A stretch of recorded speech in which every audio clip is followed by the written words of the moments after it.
स्मृति के दहलीज पर आजकल वे अक्सर पुरानी चीजों को खंगालते रहते थे। पत्नी के जाने के बाद घर की हर वस्तु में एक सूनी चुप्पी बस गई थी और विवेक को लगता था जैसे उन पुरानी चीजों में अतीत की कुछ अनकही बातें छिपी हैं। भी कभी धूल भरी गठरियों में उन्हें कोई भूला हुआ टुकड़ा मिल जाता जो फिर से यादों के दरवाजे खोल देता। इसी खोजबीन के दौरान एक दिन उन्हें एक पुरानी जर्जर संदूक मिली। उसमें कपड़े नहीं थे, बस कुछ कागजात और नीचे की ओर दबा हुआ एक छोटा सा तांबे का बना सिंदूरदान। सिंदूरदान की सतह पर राधा नाम खुदा था, जिसे उन्होंने बरसों पहले अपनी किशोरावस्था की नादान उंगलियों से उकेरा था। वो सिंदूरदान एक चिंगारी की तरह था जिसने यादों के पूरे जंगल में आग लगा दी। एक पल को उन्हें लगा जैसे समय का पहिया उल्टा घूम गया हो और वे फिर उसी गांव की पगडंडी पर खड़े हों जहां हर सुबह ओस की बूंदें घास पर मोतियों सी चमकती थीं और राधा की हंसी हवा में घुली होती थी। राधा जो उनके जीवन में एक सुनहरी सुबह की तरह आई थी, गांव के मुखिया की बेटी, जिसकी आंखों में एक अजीब सी चमक थी और जिसकी हंसी नदी की कलकल करती धारा जैसी निर्मल थी। विवेक एक साधारण शिक्षक का बेटा, गांव के मदरसा में पढ़ता और अपने भविष्य के सपने बुनता। उनकी पहली मुलाकात गांव के मेले में हुई थी। भीड़ भरी उस शाम में जब ढोल की आवाज और लोगों का शोर गूंज रहा था, राधा अपनी सहेलियों के साथ झूले पर बैठी हंस रही थी। विवेक की नजर उस पर पड़ी और फिर कहीं और ठहरने को राजी ही नहीं हुई। उसके बाद तो जैसे नियति ही उन्हें एक दूसरे की ओर खींचने लगी। स्कूल से लौटते समय नदी किनारे या गांव के मंदिर के पीछे अक्सर उनकी आंखें मिल जाती। कुछ बातें इशारों में होती, कुछ नजरों से कही जाती और कुछ बस खामोशी में ही समझ ली जाती थीं। विवेक, तुम्हें पता है मुझे यह गांव कितना पसंद है, राधा ने एक बार कहा था जब वे नदी के किनारे बैठे पत्थर पर पानी में पांव डुबोए थे। यहाँ की हर चीज में एक अपनी कहानी है और तुम इस गांव की सबसे खूबसूरत कहानी हो, राधा, विवेक ने फुसफुसाया था, उसकी आंखों में डूबते हुए। उस पल उन्हें लगा था कि दुनिया में और कुछ भी जरूरी नहीं है, मगर नियति के खेल बड़े अजीब होते हैं। गांव की पुरानी परंपराएं, जाति पाति के बंधन और सामाजिक मर्यादाएं एक ऐसी अदृश्य दीवार बनकर खड़ी थीं जिसे पार करना उनके लिए नामुमकिन था। मुखिया की बेटी का संबंध एक साधारण शिक्षक के बेटे से, यह बात गांव में कोई स्वीकारने को तैयार न था। राधा के पिता ने जब उनके बारे में सुना तो जैसे आसमान टूट पड़ा। राधा को घर में बंद कर दिया गया और विवेक को सख्त चेतावनी दी गई कि वह उससे दूर रहें। दिन राधा को चुपचाप दूसरे गांव के एक व्यापारी से ब्याह दिया गया। उसकी डोली जब गांव की पगडंडी से गुजरी तो विवेक अपने घर की खिड़की से उसे देखते रहे। उनकी आंखों में आंसू नहीं थे, बस एक अथाह शून्य। उस दिन के बाद विवेक की जिंदगी में एक ठहराव आ गया। उन्होंने अपनी मां की पसंद से विवाह किया, अपने शिक्षक के पद पर नौकरी की और एक सामान्य सीधी सादी जिंदगी जी। की पत्नी बहुत अच्छी थी, सरल, स्नेही, पर विवेक के मन के किसी कोने में राधा की स्मृति एक जलते दिए की तरह जलती रही। संध्या की ढलती रोशनी में विवेक सिंदूरदान को धीरे से बंद करते हैं। उनकी उंगलियां उस पर खुदे नाम पर फिरती हैं। पुरानी यादों की परतें खुलती हैं और बंद होती हैं। वे उठकर अपनी अध्ययन कक्ष में आते हैं जहां किताबें करीने से सजी हैं।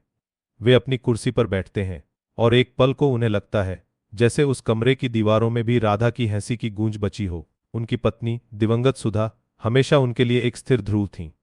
उन्होंने कभी कोई सवाल नहीं पूछा, कभी विवेक के मन के अंधेरे को कुरेदा नहीं। शायद वो जानती थीं कि कुछ घाव ऐसे होते हैं जिन्हें बस समय ही सहला सकता है, या शायद वो कभी समझ ही नहीं पाईं कि उनके पति का दिल कहाँ अटका है। अगले कुछ दिन विवेक के लिए बेहद बेचैन करने वाले थे।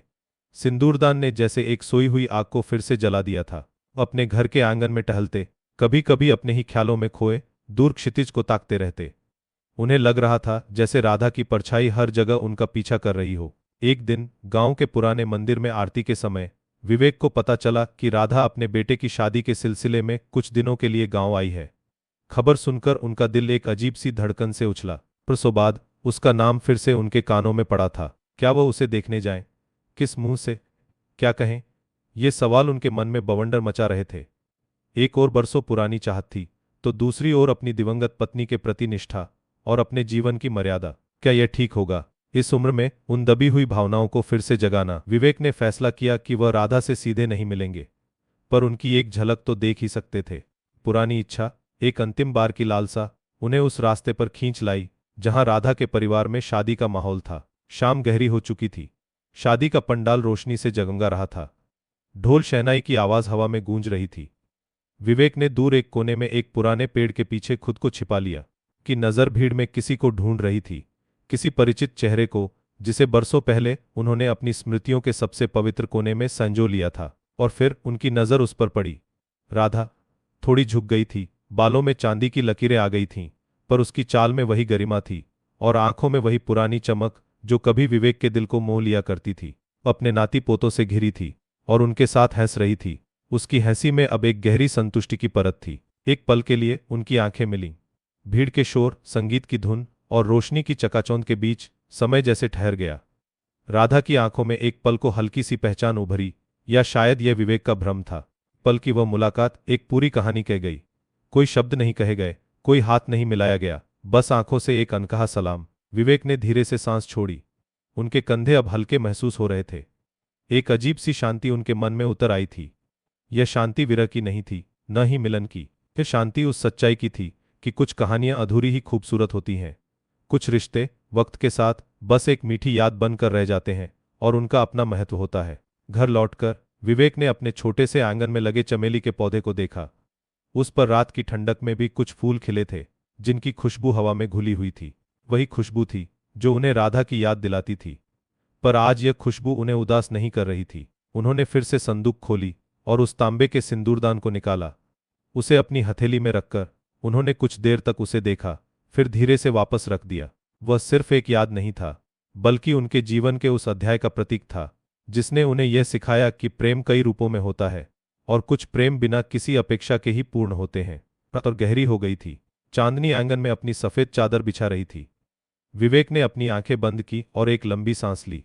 के होंठों पर एक हल्की सी मुस्कान थी, जैसे उन्होंने बरसों पहले खोई हुई किसी चीज को आज खोज लिया हो और उसे फिर से अपने दिल में जगह दे दी हो, एक अलग शांत तरीके से। आपको यह कहानी कैसी लगी, हमें कमेंट्स में बताएं और चैनल को सब्सक्राइब करना न भूलें।